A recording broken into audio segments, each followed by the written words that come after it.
Je suis peut-être finalement pas totalement trop vieux pour ces conneries.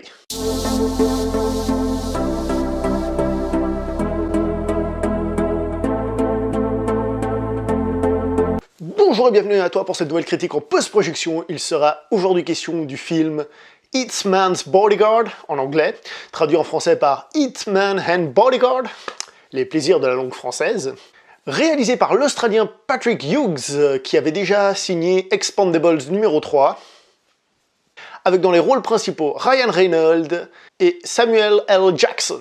Alors un petit mot sur Samuel L. Jackson, ça fait longtemps, mais longtemps que j'ai pas le souvenir de l'avoir vu dans un film sérieux. Honnêtement.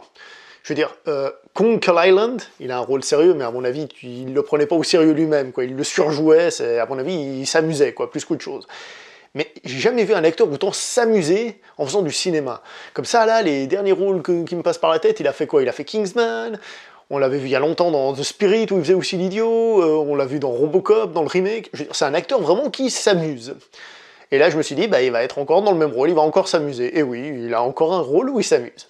Par contre, précisons un petit quelque chose quand même, le rôle est plus difficile à jouer que il ne pourrait laisser croire au premier abord, dans le sens où il faut quand même montrer des émotions et différentes palettes. Donc à ce niveau-là, le travail d'acteur est très bon.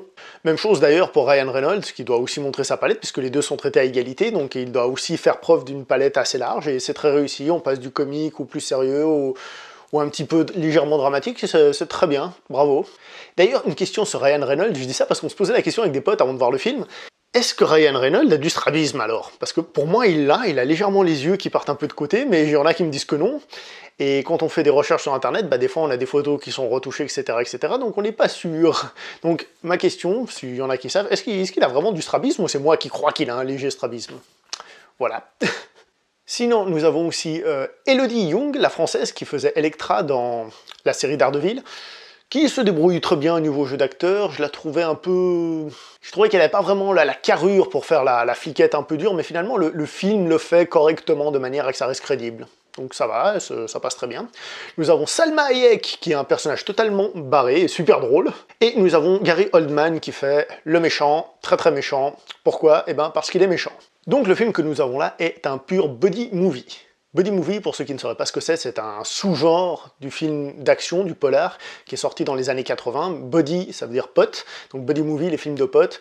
Et le représentant le plus classique de ça, c'est évidemment L'Arme Fatale. Donc le buddy movie, c'est le principe de deux personnes qui sont obligées de collaborer, qui ne se supportent pas, puis peu à peu, ils commencent à s'apprécier, puis à la fin, ils finissent les meilleurs amis du monde. Donc ici, nous avons une variante de ce sous-genre-là, avec, on va dire, une toute petite subtilité par rapport au grand classique.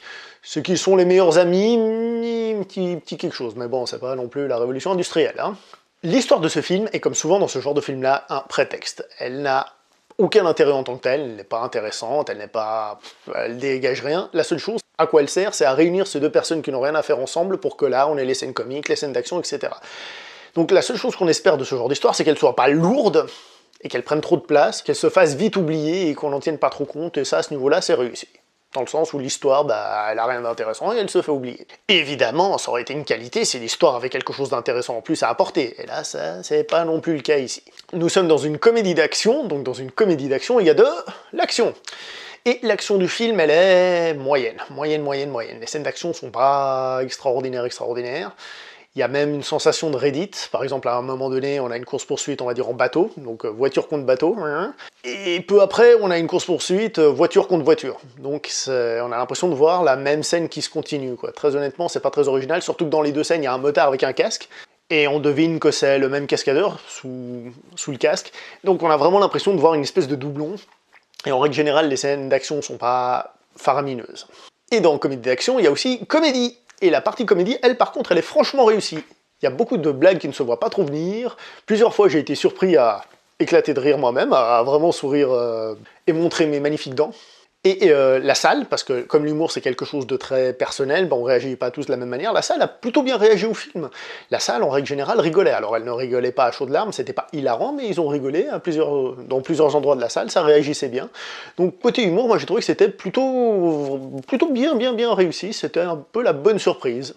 Donc on a parlé du jeu des acteurs, certes, séparés, mais il ne faut pas oublier qu'on a un duo. Donc ce qui est aussi important, c'est le jeu d'acteurs, mais le duo en lui-même, est-ce qu'il fonctionne? Il fonctionne très très bien. Les deux acteurs semblent s'être très bien entendus sur le tournage. Alors, c'est peut-être faux, mais en tout cas à l'écran, on a l'impression qu'ils s'entendent bien, ils s'envoient des vannes assez rigolotes. Non, franchement, à ce niveau-là, c'est réussi. Donc je dirais que le cœur du film est réussi, c'est-à-dire le côté humour, le côté duo, body, l'action un petit peu moins, mais en règle générale, on va dire que la base du film est réussie sans être exceptionnelle. Ce qui me fait d'ailleurs penser que j'ai oublié de donner une note au début de la vidéo. Bon, c'est pas grave, parce que vu le type de film, c'est pas non plus quelque chose de primordial, donc on va le faire maintenant, puis je vais le laisser là, je vais pas le couper au montage, je vais pas le remettre devant. Donc à ce film, je lui donne la note finale de 6 sur 10, parce que il fait le taf niveau humour, un tout petit peu d'action comme ça, mais ça aurait évidemment pu et dû être un petit peu mieux. C'est correct pour passer une petite soirée sympa, mais ça restera évidemment pas dans les annales. Bon bah voilà, c'est tout pour cette critique en post-projection, j'espère que ça va vous intéresser, à vous de voir si vous voulez aller voir ce film. Je pense une question d'état d'esprit, si vous vous dites je regardais un petit film ça peut passer, sinon vous risquez d'être déçu, hein. Faut pas oublier que l'entrée au cinéma c'est payant, donc à vous de peser le pour et le contre. Je vous dis à une prochaine, jusque là portez-vous bien, hasta la vista baby.